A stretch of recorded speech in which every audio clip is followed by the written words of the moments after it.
పరిస్థితి ఎప్పుడు రాలేదు.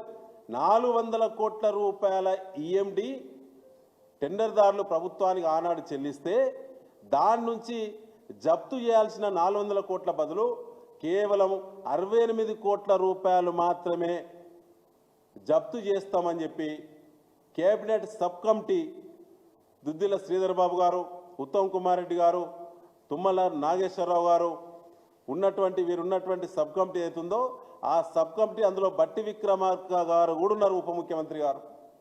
వారి సబ్ కమిటీ కేబినెట్కు రెఫర్ చేసింది. అందులో సంతకాలు పెట్టిన ప్రతి ఒక్కరు అవినీతి పరులే అవుతారు. కేబినెట్కు రేపు పోయిన తర్వాత కనుక జప్తు 400 కోట్ల రూపాయలు జప్తు చేయకుంటే ముఖ్యమంత్రి రేవంత్ రెడ్డి గారు ప్రధాన నిందితులైతారు.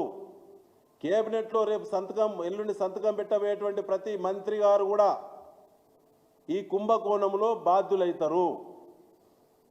ఇది బీఆర్ఎస్ పార్టీ హెచ్చరిక.